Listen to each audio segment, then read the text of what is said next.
안녕하세요. 매일같이 사연을 듣기만 하다가 큰맘 먹고 제 사연을 글로 쓰게 된 36살 된 여자입니다. 저도 제가 이곳을 찾아와 이야기만 듣고 가기만 반복했지 제가 제 이야기를 여러분께 소개하게 될 거라고는 상상도 하지 못했습니다. 사실 저는 그동안 제가 참고 살면 된다고 생각을 하고 다른 분들의 용기 있는 결심을 응원하기만 했었는데요. 이제는 제가 그 응원을 전해받아야 할 시간인 것 같습니다. 시작부터 왜 이렇게 비장한가 싶으시죠? 물론 기상천외한 사건 사고가 많이들 있으니까 제 이야기가 그저 그런 평범한 일상이라고 생각이 드실지도 모르겠습니다. 인생을 뒤흔들 만큼 큰 사건이 있었던 것은 아니지만 많은 분들이 오히려 저의 이야기에 공감을 해주실 거라고 생각해봅니다. 원래 옆집 이야기가 제일 재밌고 친구들 싸움이 제일 흥미진진한 이야기인 것처럼 저도 여러분의 이웃으로서 속 시원한 이야기를 소개해드리고 싶습니다. 항상 시댁이라는 존재는 내로남불.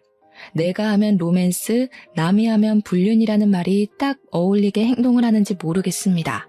정말 끝판왕을 확인했다고나 할까요?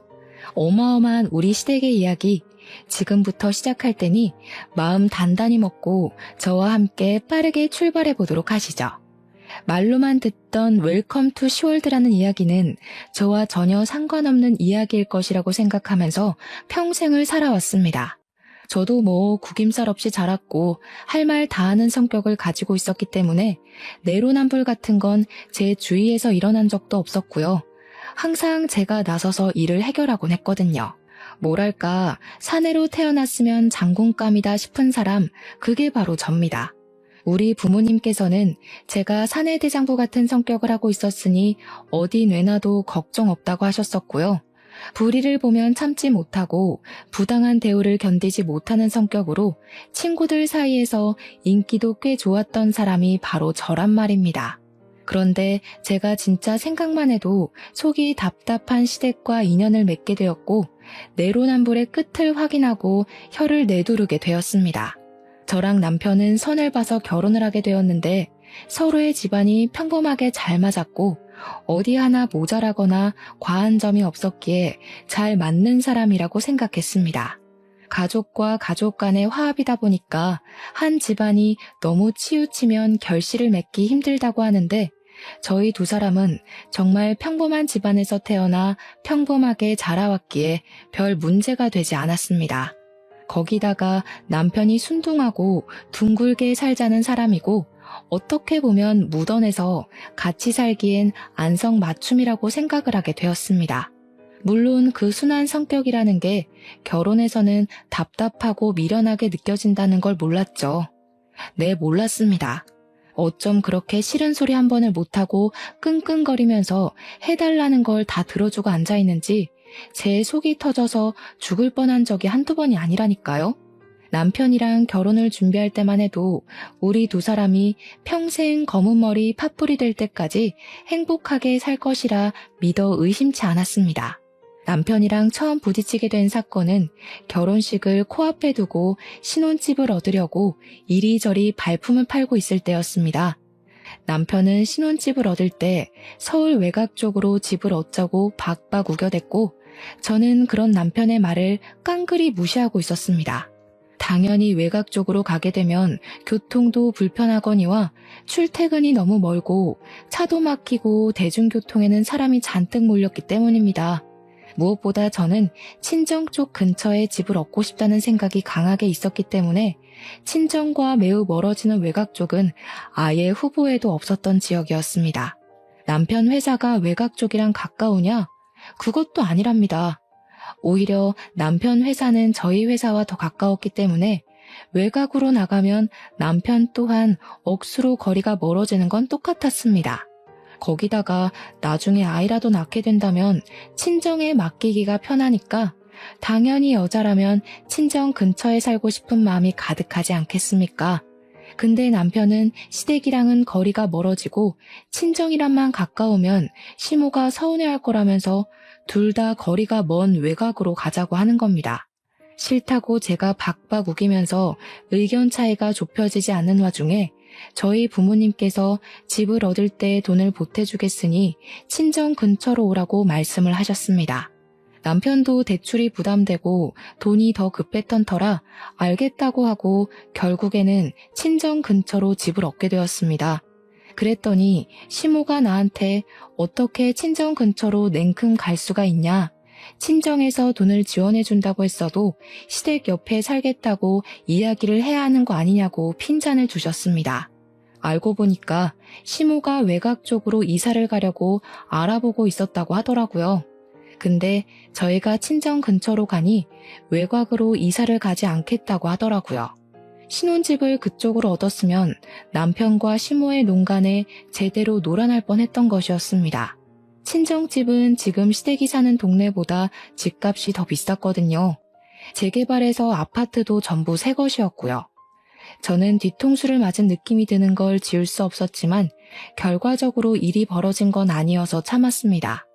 남편에게는 누나, 그러니까 손이 신우가 하나 있었는데 저와 남편이 결혼을 하기 전에 신우가 이혼을 한 번 하고 애 딸린 남자와 재혼을 한 상태였습니다. 그러니까 신우가 키우는 아이, 시조카는 친자식이 아니었는데 진짜 이 기집애도 시자가 붙은 조카라고 대박 여우더라고요. 저한테는 오빠가 하나 있었는데 오빠랑 저랑 나이 차이가 10살이나 났습니다. 터울이 꽤 크죠? 제가 늦둥이였거든요. 오빠는 일찍 결혼을 했기 때문에 조카가 중학생이 되었는데 결혼하기 바로 전에 중학생이 된 기념으로 제가 좋은 선물을 하나 해주고 싶었습니다. 어떤 선물을 해줄까 고민했는데 실용성 있는 선물이 좋겠다 싶어서 제 친조카이니까 휴대폰을 선물로 사주게 되었습니다. 휴대폰을 바꿔야 할 시기가 오기도 했고 요즘 아이들이 어떤 휴대폰을 쓰냐에 따라서 인기의 척도가 바뀐다는 이야기를 들었거든요. 그래서 조카에게 휴대폰을 사주고 아껴서 조심히 쓰라고 신신당부를 했습니다. 그 이후에 결혼을 했고 시댁에 밥을 먹으러 갔는데 시조카가 입이 대빨 나와서 밥을 먹는 둥 마는 둥 하고 있더라고요. 신우는 그런 시조카를 무시하고 있고 저는 분위기가 이상해서 시조카에게 무슨 일이 있길래 그렇게 불만이 가득한 얼굴로 밥을 먹고 있냐고 물어보았습니다. 아니 글쎄, 우리 딸이 이번에 초등학교 6학년이 됐잖아. 근데 친구들이 전부 사과폰인지 뭔지를 쓴다고 그걸로 바꿔달라고 조르잖아. 가격이 무려 130만 원인데 내가 그걸 어떻게 사줘? 비싼 거는 못 사주지. 사과폰? 이번에 처조카 선물해준 그 핸드폰 말하나 보다. 이번에 처조카가 중학생이 됐거든. 그래서 선물로 하나 사줬었지? 진짜요? 저도 그거 가지고 싶어요, 숙모. 저도 초등학교 6학년 올라간 기념으로 사과폰 사주세요. 네? 그러면 민지도 중학생이 되면 숙모가 생각해 볼게. 숙모, 1년만 더 지나면 중학생 되는데 그냥 저 지금 사주시면 안 돼요? 친구들 다 가지고 있는데 저만 없으면 왕따 당한단 말이에요. 숙모 설마 제가 왕따 당하기를 바라시는 거 아니죠? 숙모네 조카랑 저랑 차별하시고 그러면 저 서운해요. 무슨 초등학생이 저렇게 말을 잘하는지 제 말문이 턱턱 막힐 정도로 막힘없이 말을 하더라고요. 제가 너무 당황스러워서 주제를 돌리려고 했는데 잘 걸렸다 싶은 건지 시조카는 끊임없이 저에게 사과폰을 선물로 사달라고 졸랐습니다.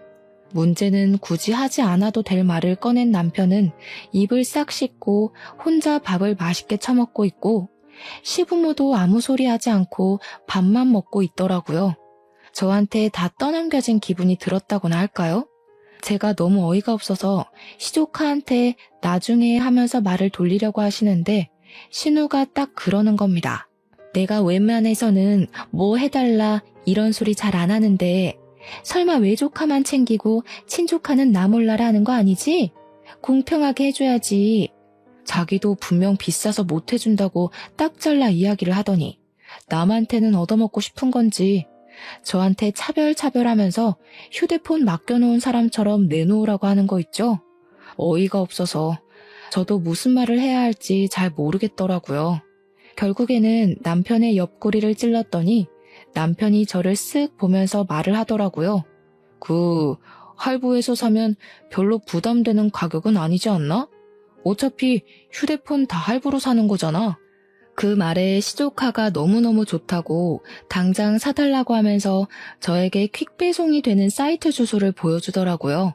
거기서 사면 무슨 사은품도 주고 안전하게 배송도 해준다면서 집 주소는 당연히 아시죠? 하는데 무슨 초등학생이 그리 영악한지 혀를 내둘렀습니다.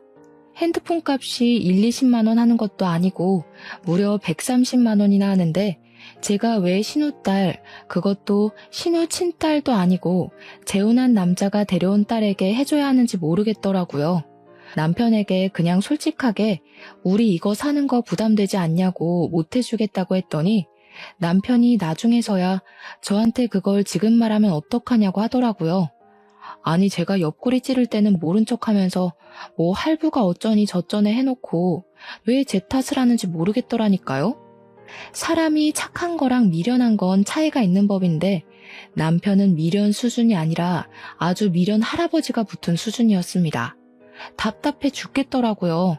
제가 남편에게 옆구리 찌르지 않았냐고 딱 잘라서 시조카한테 못 사준다고 거절을 했어야지 했더니 왜 자기한테 떠넘기냐고 하는 겁니다.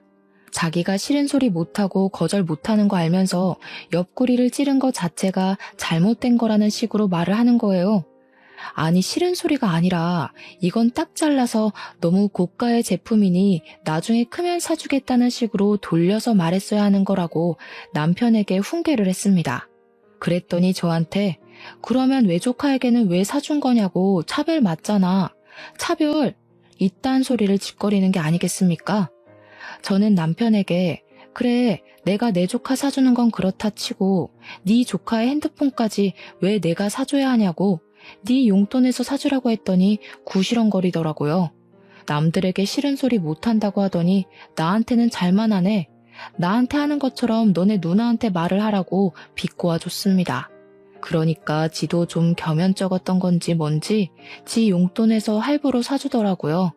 근데 그 휴대폰 주자마자 신우가 나한테 이런 비싼 걸 사주다니 너무 고맙다면서 잘 쓰겠다고 신이 나서 말을 하더라고요. 그도 그냥 씩 웃으면서 아니라고 그거 남편이 조카 사주겠다고 자기 용돈으로 사준 거라고 했더니 신우가 갑자기 입을 합 다물더라고요. 자기 동생이 산 게 맞냐면서 아니 올케는 뭐하고 내 동생이 이걸 사? 하면서 뾰족하게 나를 세워서 이야기를 하는 게 아니겠습니까? 진짜 어이가 없어서. 그러니까 공짜로 선물 받고 싶은데 자기 가족이 아니라 저에게 받고 싶었던 것입니다. 굳이 저를 고집하는 이유가 뭐겠습니까? 제 동생 돈은 아깝고 제 돈은 안 아깝다 이거죠. 그래서 신우에게 너 돈 내 돈이 어디 있는 거냐고 부부니까 다 같이 쓰는 거라고 각자 자기 조카 챙기면 서로 정도 싹트고 좋지 않겠냐고 말했습니다. 신우가 저에게 완전 정색을 하고 알겠다고 한마디 딱 하더니 시모에게 가서 치사하게 싹 다 잃은 거 있죠? 진짜 입도 어찌나 가벼운지. 시모가 저한테 전화를 해서는 우리 아들이 용돈 받아서 쓰는 것도 화가 나서 죽겠는데 그 돈 쪼개서 애 휴대폰을 사주는 게 말이 되냐고 하더라고요. 무려 130만 원짜리를 용돈에서 어떻게 사주냐고 우리 아들은 굴무라는 거냐면서 막 화를 내는 거예요 글쎄. 시모에게도 도대체 뭐가 문제냐고 나는 내 조카 챙기고 남편은 자기 조카 챙긴 건데 서로 조카들 챙기고 사이 좋아 보이잖아요 하면서 시모 속을 더 뒤집어 놨습니다. 시모가 저한테 뭐라는 줄 아세요? 어쩜 그리 반반 딱 나누려고 하냐면서 저한테 네 용돈으로 사주면 되지 하는 겁니다. 저도 웃으면서 제가 왜요? 하고 말을 했더니 시모가 저한테 말을 싹 수 없게 해서 열이 받아서 더는 통화 못하겠다고 전화를 끊어버리더라고요. 그러고는 남편한테 전화를 해가지고 우리 아들 불쌍해서 어쩌니 용돈 받아 쓰는 것도 마음 아파 죽겠는데 130만 원 할부금을 무슨 수로 갚니? 했나 보더라고요. 남편이 저한테 와서는 도대체 시모한테 무슨 소리를 어떻게 했길래 직접 전화가 와서 자기한테 곡소리를 내냐고 하더라고요. 제가 뭘 어쨌다고 곡소리를 낸다는 건지 저도 궁금하긴 하더라고요. 뭐 남편한테는 어쩌긴 뭘 어쩌겠냐고 그냥 할 말을 한 것뿐이라고 이러나 저러나 틀린 말 한 건 하나도 없으니까 저한테 그 부분으로 더 이상 말 걸지 말라고 했습니다. 남편이 저한테 자기 엄마가 마음이 여리고 상처가 많은 사람이라며 말을 앞으로 조심하라는 식으로 충고를 하는 게 아니겠습니까? 어른한테 고분고분하게 굴 줄도 알아야지 너무한 거 아니냐고 구시렁거리더라고요. 아니 싫은 소리 못한다는 사람이 왜 저한테는 그리 쉽게 잘만 하는지, 이런 사람을 평생 믿고 살아도 괜찮은 건지 헷갈리더라고요. 시모는 그 뒤로도 저희 집 살림에 엄청나게 간섭을 하기 시작했습니다. 치가 떨려서 시모 전화를 받고 싶지 않을 정도였어요. 우리 아들로 시작된 전화는 결국 너는 애가 그거 하나 신경을 못 쓰니? 하는 말로 끝나곤 했거든요. 저에게 전화를 해서는 우리 아들이 겉절이를 좋아하니까 일주일에 한 번씩 배추를 절여다가 겉절이를 해서 먹이라는 소리. 제철 나물은 꼭 먹어줘야 몸이 튼튼해지는 거니까 이번에는 시금치를 데쳐라, 이번에는 냉이를 무쳐라 하는 소리. 결혼 전에는 아침마다 토마토와 케일, 사과 같은 걸 갈아서 찻즙 주스를 꼬박꼬박 먹였으니 너도 아침에 일어나서 찻즙 주스 신선하게 내려서 꼭 한 잔씩 주라는 소리. 영양제를 매일 챙겨주지 않으면 까먹고 먹지를 않으니까 알람 맞춰놓고 하나씩 먹여야 한다. 비타민이랑 칼슘은 시간차를 두고 먹여라 하는 소리. 아니 무슨 우리 남편은 알람도 못 맞추는 바보입니까? 왜 그거를 일일이 저한테 하라고 시키는 건지 정신 나가는 줄 알았습니다. 남편이 아니라 애를 키우는 기분이 드는데 제가 남편에게 제철마다 꼭 나물을 먹어야 하는 거냐, 찻즙 주스 마시는 걸 좋아하냐 물어봤죠. 그랬더니 해주면 좋지 하면서 뭉뚱그려 말을 하길래 결국에는 반찬 가게에서 사다가 나물 반찬을 주었습니다. 남편이 언제 이걸 다 했어 하면서 좋아하길래 반찬 가게에서 사온 거라고 솔직하게 말을 했거든요. 그랬더니 그걸 글쎄 시모에게 가서 고스란히 이야기를 한 겁니다. 집에서 반찬하는 게 뭐가 어렵다고 그걸 사다 먹이냐면서 정성이 들어가야 하는 거라고. 그래서 저는 사 먹는 게 만들어 먹는 것보다 절약이 된다. 나물 반찬 해줘봐야 한 끼 먹고 안 먹던데 집에서 하면 양이 많아지니까 다 상해버린다고 했습니다. 그러니까 시모가 시금치 같은 것들은 된장에 묻히고 간장에도 묻히고 된장국을 끓여도 되고 하면서 저도 아는 레시피를 막 말해주더라고요. 아니 누가 몰라서 안 해먹겠습니까? 그렇게 묻혀봐야 다 상한다니까. 제 말의 포인트를 못 잡으시는 것 같았습니다. 그래서 신모에게 그냥 어머님이 매번 나물 무치신다고 하니까 하실 때 넉넉하게 해서 저희 집에도 좀 가져다 주세요 했습니다. 그 말을 했다고 또 기분이 상해가지고 자기한테 해서 갖다 줄 생각은 안 하고 자기를 시켜 먹을 궁리만 하는 며느리라고 잔소리를 하시더라고요. 제가 나물 반찬을 좋아하는 것도 아니고 먹지도 않는 반찬인데 본인 아들 먹일 거면 본인 손으로 해서 먹이는 게 맞지 않나 싶고요. 시모의 잔소리에도 저는 굽히지 않고 꿋꿋하게 반찬 가게에 가서 반찬을 사다가 먹였습니다. 결혼한 지 6개월쯤 지났을 때였습니다. 어느 날 퇴근을 하고 집에 들어갔더니 집이 시끌시끌 하더라고요. 집에 누가 올 사람도 없는데 왜 이렇게 시끄럽나 하고 현관 바닥을 딱 보는데 신발이 어마어마하게 많이 있는 게 아니겠습니까? 순간 불안한 마음이 제 머릿속을 확 스쳐 지나가는데 현관 중문을 열고 거실 쪽으로 발을 디뎠더니 신우가 빼꼼 고개를 내밀더라고요. 올케 왔어? 저희 집에서 지금 뭐 하세요? 집에 들어가 보니까 신우의 시조카는 물론이고 시모까지 와 있는 게 아니겠습니까? 남편은 거실 소파에 누워서 휴대폰을 만지고 있더라고요. 어이가 없는 동시에 이게 무슨 일인가 싶어서 시모에게 물어봤더니 아무렇지 않게 대답을 하시더라고요. 어쩜 너네는 이사를 해놓고 한 번도 집에 놀러 오라는 소리를 안 하니? 그래서 우리가 이렇게 시간 내서 한번 찾아와 봤다. 배고프니까 얼른 밥부터 해라. 지금 시간이 꽤 늦었는데 아직도 식사를 안 하셨어요? 식사 준비하려면 시간이 꽤 걸릴 것 같은데 그냥 시켜 먹는 게 좋을 것 같아요. 뭐 드시고 싶으신 거 없으세요? 여기 웬만한 음식은 다 배달 오거든요. 그랬더니 시모가 옳다구나 잘 걸렸다 하는 말투로 말을 하시더라고요. 아니 지금 시어머니를 앉혀놓고서는 배달 음식이 가당키나 한 소리야? 네가 그러고도 주부가 맞니? 미리 오신다고 연락을 주신 것도 아니고 약속을 잡은 것도 저랑 잡은 게 아닌데 제가 왜 밥을 차려야 하는 거예요? 재료도 없고 집에 먹을 것도 없어요. 아니 옳게 말을 조금 거칠게 하는 경향이 있네? 당연히 주부가 남편 밥을 챙겨야지. 먹을 게 없으면 어쩌라는 건데? 저는 주부가 직업이 아닌데요? 엄연히 직장이 있는 사람이에요. 저 4대 보험도 되거든요? 그러는 신우는 아주버님 밥 안 챙기고 여기서 뭐 하시는 거예요? 어머님도 집에 가셔서 아버님 식사 챙겨주셔야 하는 거 아닌가요? 그러니까 신우도 시모도 입을 싹 다물더라고요. 그러길래 도대체 왜 저를 못 잡아먹어서 안달인지 모르겠다니까요.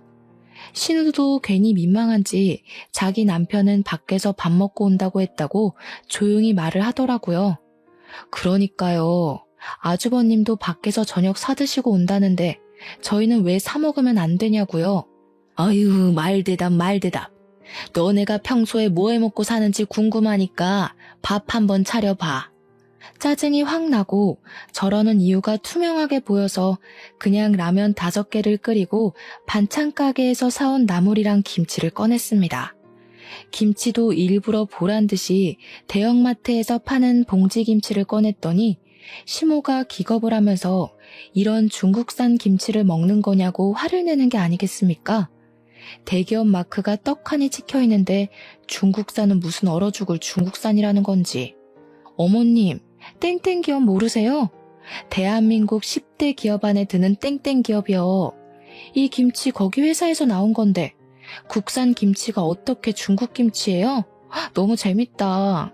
그럼 땡땡 기업이 중국 기업이라는 소리예요? 어디 가서 그런 이야기 하시면 큰일 나요. 그랬더니 시모가 자기는 라면 안 먹는다고 밥 달라고 하기에 저쪽에 가시면 즉석밥 있으니까 데워 드시라고 했습니다. 저도 열이 받으니까 막 나가게 되더라고요. 말을 뱉으면서도 어찌나 속이 시원하던지 정말.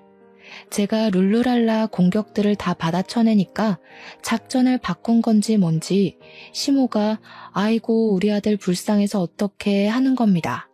불쌍한 우리 아들, 엄마가 옆에 딱 붙어서 살았어야 밥도 챙겨주고 하는 건데. 그래, 이건 올케가 좀 너무했다. 다른 것도 아니고 라면 하나 딱 끓여주는 거야? 맛만 좋은데 왜 그래? 와, 숙모, 라면 진짜 잘 끓이시네요. 쩐다 쩔어. 면 꼬들꼬들한 거 봐. 그 와중에 시조카는 맛있다면서 신나서 라면을 먹더라고요. 이게 사과폰의 힘인가 싶기도 했습니다. 그날 그렇게 라면만 먹고 돌아간 시모는 이가 갈렸는지 한동안 잔소리도 하지 않으셨습니다. 또 시간이 조금 흐르고 저희 친오빠가 중학교 들어간 딸이 첫째인데 이번에 둘째 아들을 아주 큰 터울을 가지고 낳게 되었습니다.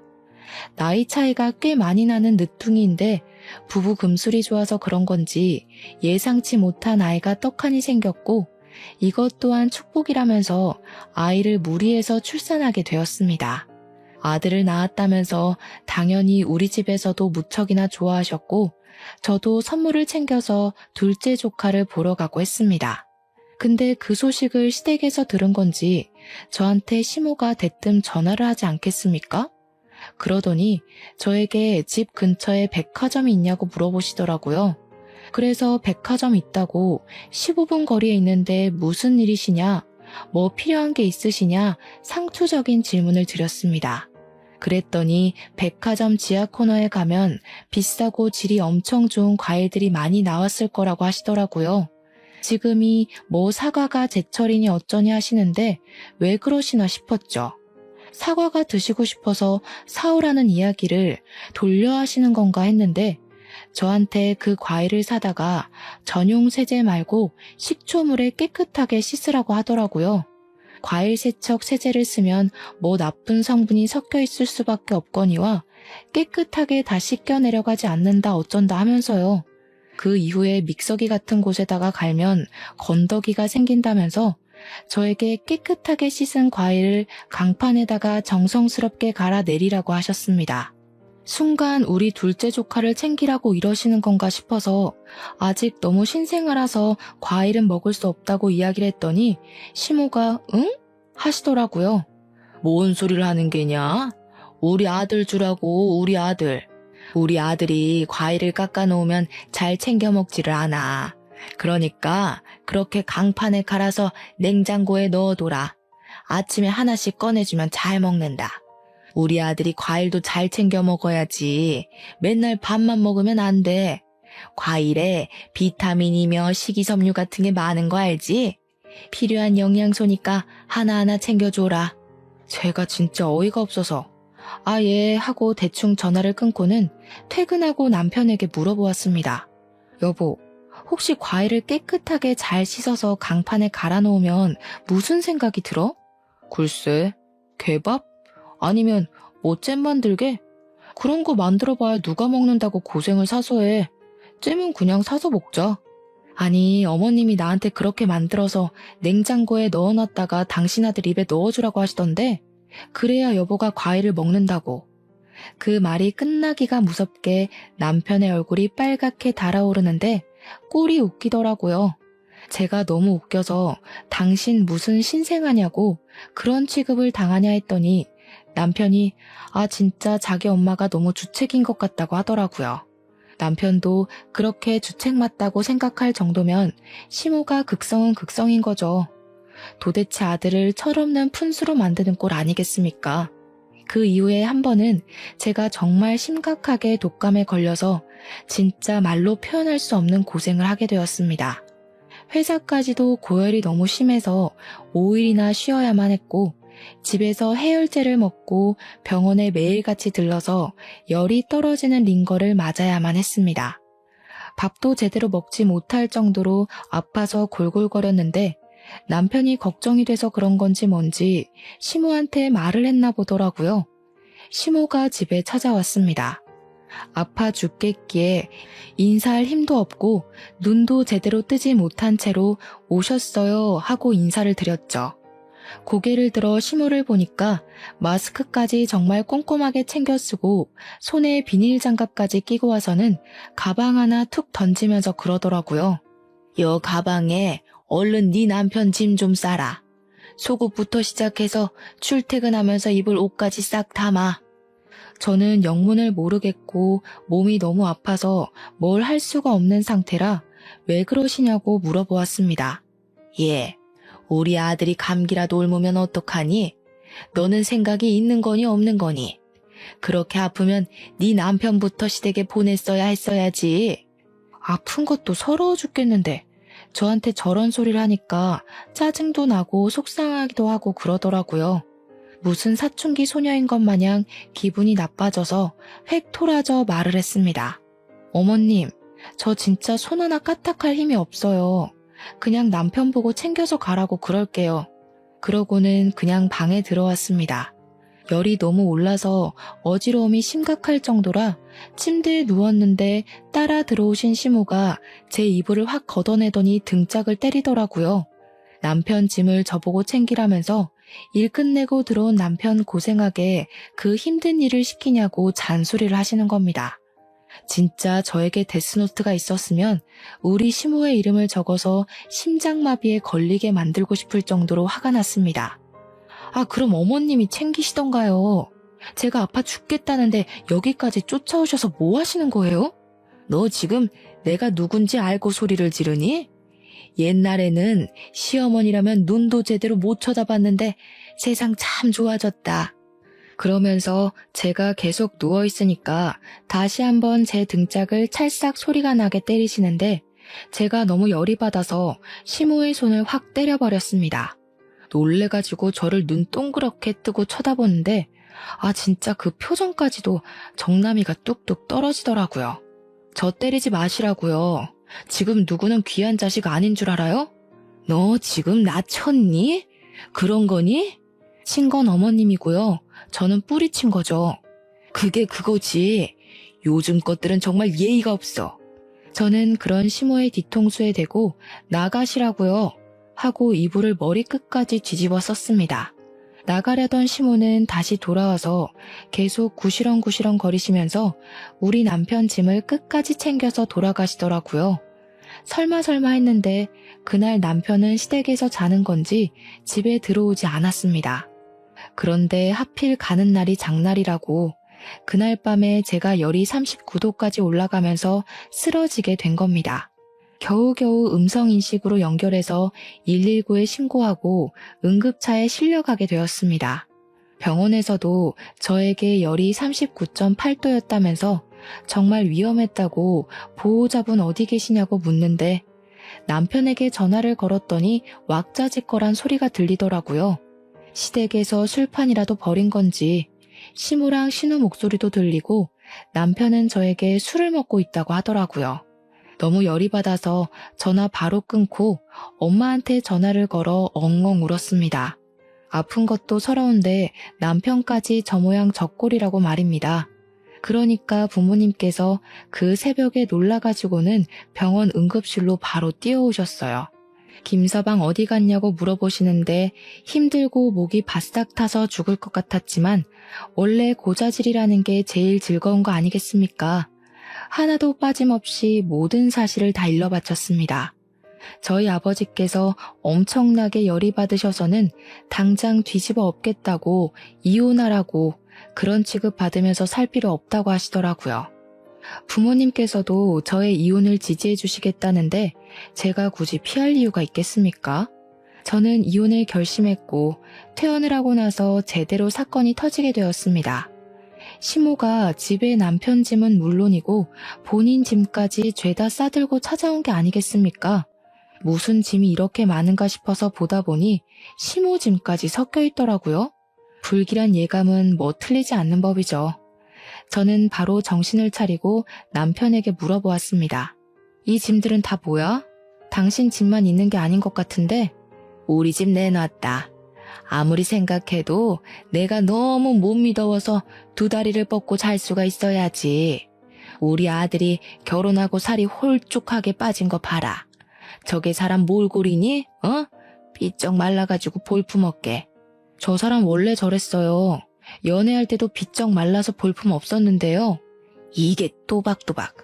먹는 것만 봐도 맨날 사온 반찬이고 김치도 마트 김치를 사 먹인다는 게 말이나 되니? 내가 같이 살면서 우리 아들 밥도 해주고 말이다. 살림도 좀 알려주고. 너 신부 수업 안 받고 온 거 티나서 내가 가르치려고 한다. 내 말에 토달지 마. 내가 우리 아들 집에 와서 지내겠다는 게 문제는 아니잖니. 그러면서 글쎄 본인 집만 쏙쏙 골라다가 저희 집 남는 방이 하나 있었는데 그 자리에 짐을 풀더라고요. 제가 너무 황당해가지고 이건 아닌 것 같다고 했습니다. 뭐가 아니냐고 저한테 뾰족하게 되물으면서 자기 말에 틀린 게 있냐고 반박할 거리가 있으면 해보라고 하시더라고요. 물론 뭐 시모 말이 틀린 말은 아니죠. 반찬 사 먹고 김치 사 먹는 게 근데 그게 왜요? 요즘 누가 일일이 하나요? 아무리 아들 집이라고 해도 며느리가 있는데 저랑 상의도 없이 갑자기 같이 살겠다고 하는 건 아닌 것 같아요. 그럼 어쩌니? 이미 우리 집은 내놨는데. 네 시아버지는 평생 수원이 강원도에서 감자 농사 짓는 거였거든? 그래서 강원도에 마당 딸린 집 알아보고 있다.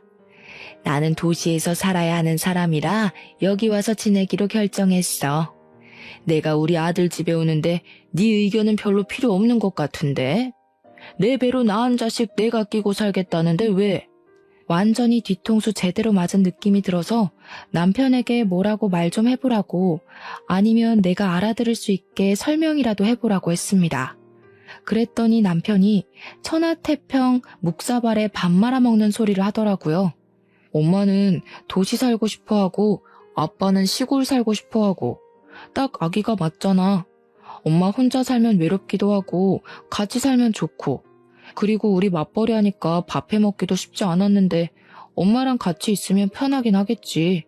쑥스로 밀어붙이기로 결심을 한 건지 뭔지 두 명이서 밀고 들어오며 박박 우기니까 제가 집을 나가지 않는 이상 답이 나지 않겠더라고요.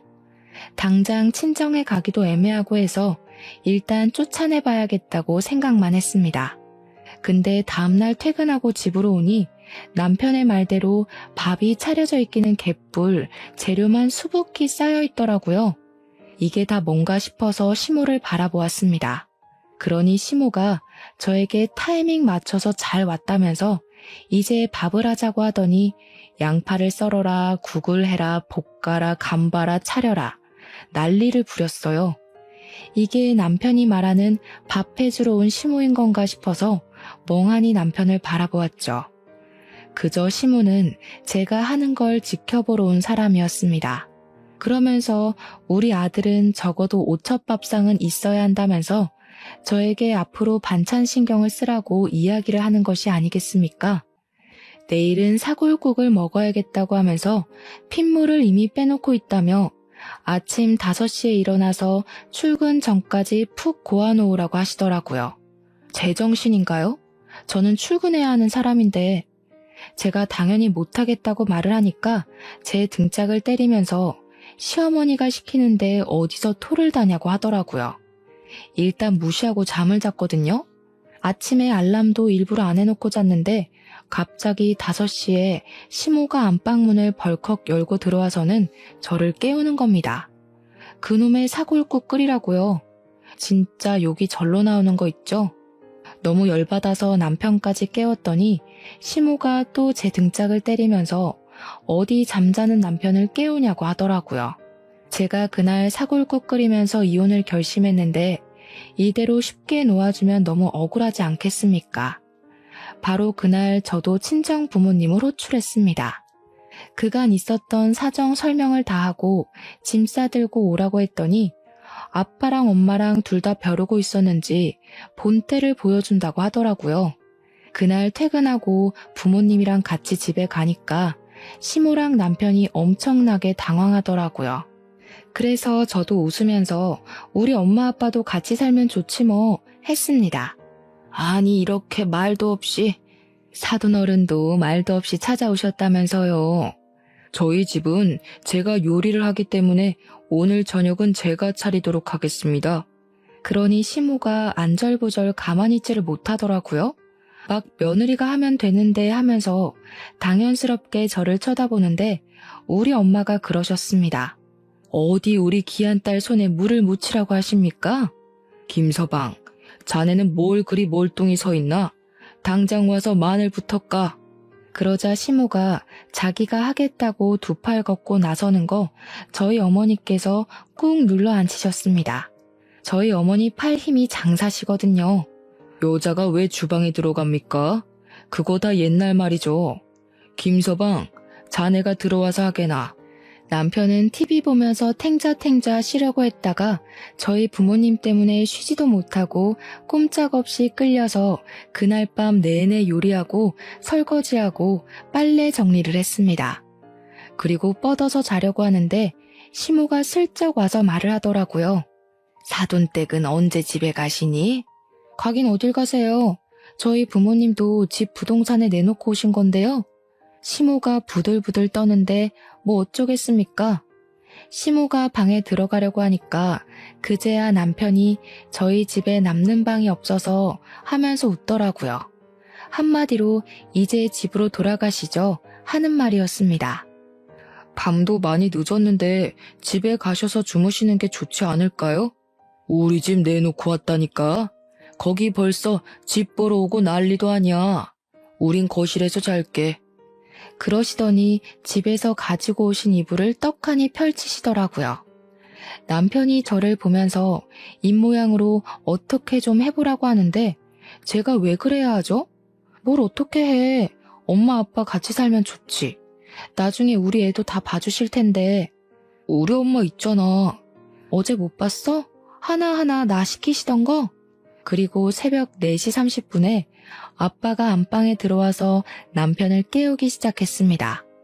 남편이 비몽사몽에 왜 그러시냐고 주말인데 하고 대꾸를 했죠. 남자가 이 시간까지 자는 게 말이 돼? 일단 나랑 나가서 운동이라도 좀 하세. 자네 놈이 이리 비실비실해서 되겠어? 이러니까 손주 소식이 없지. 눈곱도 떼지 못한 남편을 끌고 나가서 동네 산을 뛰고 오셨다더라고요. 남편이 헉헉거릴 때마다 등짝을 때리면서 뛰어, 뛰어 하셨다는데 저희 아버지 취미로 마라톤 하시는 분이시거든요.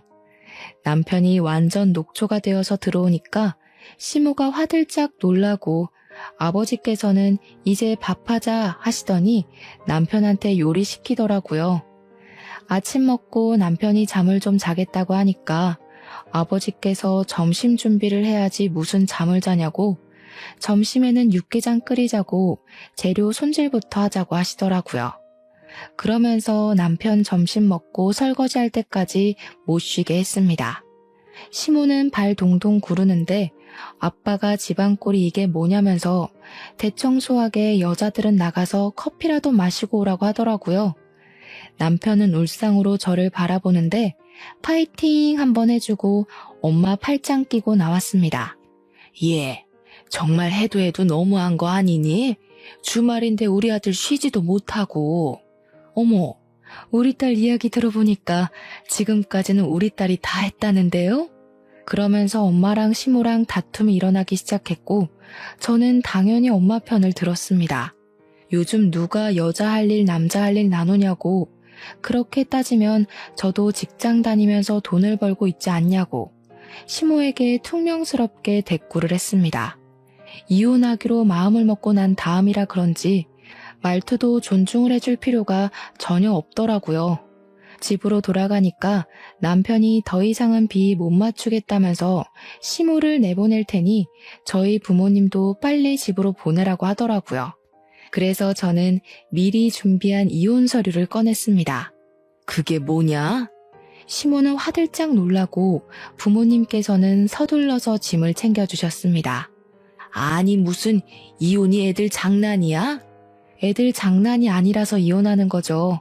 저는 더 이상 이렇게 못 살아요. 저희 부부도 우리 딸 귀하게 키웠는데 여기서 구박받으면서 지낼 이유 하나 없습니다. 협의 이혼하고 집은 반반 했으니까 반반 나눠. 혼수는 네가 해온 건 네가 들고 가고 내가 해온 건 내가 들고 갈게. 우리 뭐 더 정리할 것도 없잖아? 제 입에서 이혼 이야기가 나오니까 남편이 이혼 못한다고 배 내밀고 항의를 하더라고요. 그래? 그럼 소송할게. 내가 당한 시집살이면 위자료도 꽤 받겠다.